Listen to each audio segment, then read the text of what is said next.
अस्सलाम वालेकुम फ्रेंड्स। हमने ये आज घी निकाला है, घर में जो मलाई जमा की होती है उससे हमने ये घी निकाला है। आप भी अपने घर में मलाई जमा करते होंगे घी निकालने के लिए। देखिए माशाल्लाह से कितना साफ़ शफ़ाफ़ और कितना खूबसूरत लग रहा है ये। तो आपने बहुत आसानी से इसको तैयार करना है, जैसे मैं आपको बताऊंगी बिल्कुल उस तरीके से। इसमें कोई मेहनत नहीं लगेगी, ना ही बर्तन जलेगा और ना ही घी से मलाई की स्मेल आएगी।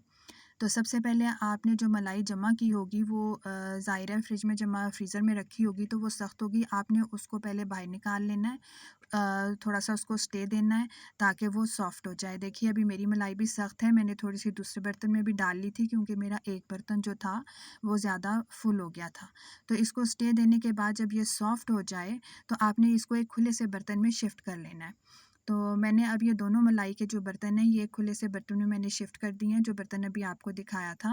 तो इसमें अब मैं शामिल करूँगी दही के 4 से 5 चम्मच, 5 से 6 भी हो जाएँ, कोई हार्ड एंड फास्ट रूल नहीं है। मकसद ये है कि ये जो मलाई है ये फट जाए और ये थोड़ी-सी फ्लफ़ी फ़ॉर्म में आ जाए। तो अब चम्मच जो है मैंने इसमें डाल दिए हैं दही के 4 से 5 चम्मच और अब मैंने इनको मिक्स किया है और मिक्स करने के बाद इनको थोड़ा-सा स्टे दूँगी। अब स्टे देने के बाद देखिए मलाई जो है वो कुछ इस फॉर्म में आ गई है, फ्लफ़ी हो गई है, थोड़ी-सी फूल गई है। तो अब इसको मैं शिफ्ट करूँगी उस बर्तन में जिसमें मैंने इसको मलाई को पकाना है घी बनाने के लिए। आप चाहें तो मिक्सिंग का ये अमल आप उसी बर्तन में कर सकते हैं जिसमें आपने घी बनाना हो। तो मैंने इसको पतीले में शिफ्ट कर दिया है मलाई को और मेरा आप बर्तन देखिए कैसे मैंने उसको साफ़ किया है। आपने भी ऐसे ही कर लेना है कि कोई भी चीज़ बर्तन में रहे ना। तो अब इसको मैंने पतीली को चूल्हे पे रख दिया है पकने के लिए और दरमियानी आंच पे आपने इसको रखना है।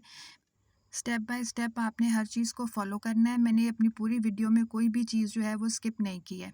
अब जैसे-जैसे मलाई गर्म होती जाएगी आपने वक़्तन-फ़वक़्तन उसमें चम्मच हिलाना है और बस आपने ये ख़्याल रखना है कि मलाई नीचे लगे ना। स्टार्टिंग में तो आपको ये प्रॉब्लम नहीं होगा, लेकिन जैसे-जैसे घी निकलने लगेगा और इसमें इसका पानी ड्राई होने लगेगा, तो आपने उस वक़्त ध्यान रखना है, ठीक है? उस वक़्त नीचे नहीं लगना, मलाई जो है वो पतीले के नीचे नहीं चिपकनी चाहिए।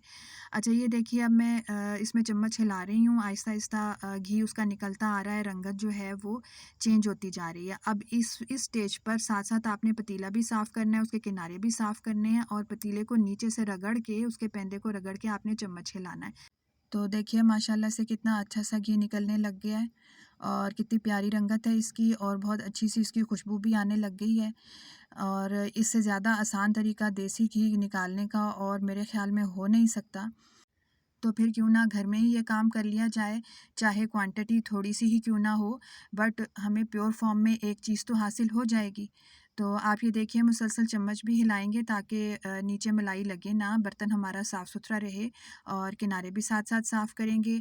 अब जो मलाई जो जिसको हम भून रहे हैं, उसकी रंगत आहिस्ता-आहिस्ता चेंज हो रही है और ये देखिए अब इसकी रंगत ब्राउन हो गई है, तकरीबन डार्कर शेड की तरफ जा रही है। तो बस यही स्टेज है जिस पर हमने अब चूल्हे को बंद कर देना है, इससे ज़्यादा हमने इसको ब्राउन नहीं करना। तो अब दूसरी तरफ इसको स्ट्रेन करने के लिए हम बर्तन लेते हैं। चूल्हा हमने बंद कर दिया है और दूसरी तरफ हमने एक बड़ा-सा स्ट्रेनर लिया है जिसमें आराम से हम सारा घी उल्टाकर उसको स्ट्रेन कर लें। नीचे का बर्तन भी आप देख लें बड़ा-सा बाउल है, ऊपर उसी साइज़ का मैंने स्ट्रेनर ले लिया है, मेरे पास अवेलेबल था।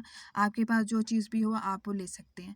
तो मैं अब क्या करूँगी ये सारा घी इसकी मलाई के समेत ही मैं इसमें स्ट्रेनर में डाल लूँगी ताकि साफ़ होके नीचे प्योर फॉर्म में हासिल हो जाए और रेज़िड्यू ऊपर रह जाए। तो ये देखिए नीचे घी आपको नज़र आ रहा है, ऊपर जो मलाई है जिसको हमने भुना था वो ऊपर रह गई है। अब थोड़ा-सा उसको साइड पे करके फैलाएँगे ताकि मज़ीद वो स्ट्रेन हो जाए और ज़्यादा से ज़्यादा हमें घी नीचे बर्तन में हासिल हो जाए। तो ये देखिए बर्तन दूसरी तरफ कितना साफ़-सुथरा बर्तन है, लगता ही नहीं है कि इसमें हमने कोई चीज़ बनाई है। तो ऐसा बर्तन आपको मिलेगा अगर आप मेरी रेसिपी को फ़ॉलो करते हुए घी बनाएँगे। तो अब घी स्ट्रेन हो गया है, मैं जाली ऊपर से उठा लेती हूँ, तो घी को देखते हैं। तो माशाल्लाह से सुभान अल्लाह से कितना खूबसूरत नज़र आ रहा है और माशाल्लाह इसकी रंगत देखें, इसकी ट्रांसपेरेंसी देखें और इसकी खुशबू भी बहुत ज़बरदस्त पूरे घर में फैली हुई है। और थोड़े से रेसिड्यू हैं उनको भी हम बाद में क्लियर कर लेंगे। तो नेट जो है वो थोड़ी-सी घी में डिप हुई हुई थी, तो उसको मैंने अलहदा प्लेट में रख लिया है ताकि मज़ीद जो घी है वो उसमें निकल आए। अब एक लेंगे अलहदा से साफ़-सुथरा सा बर्तन घी को डालने के लिए, तो इसको मज़ीद स्ट्रेन कर लेंगे ताकि मज़ीद जो रेसिड्यूज़ घी में बैठे हुए हैं वो भी स्ट्रेन हो जाएँ। तो आपने देखा हमने कितनी आसानी के साथ घी निकाल लिया, सिर्फ़ जमी हुई मलाई के अंदर हमने दही शामिल किया और उसको सिर्फ़ पकने के लिए हमने चूल्हे पे चढ़ा दिया और थोड़ी-सी देर में ही हमने शानदार सा घी तैयार कर लिया है।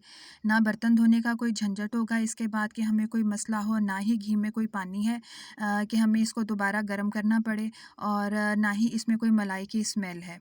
तो आपको अगर मेरी वीडियो अच्छी लगी है तो इसको ज़रूर लाइक कीजिएगा और अपने फ्रेंड्स के साथ शेयर कीजिएगा और चैनल को ज़रूर सब्सक्राइब कीजिएगा। मुझे अपनी दुआओं में याद रखिएगा। अल्लाह हाफ़िज़।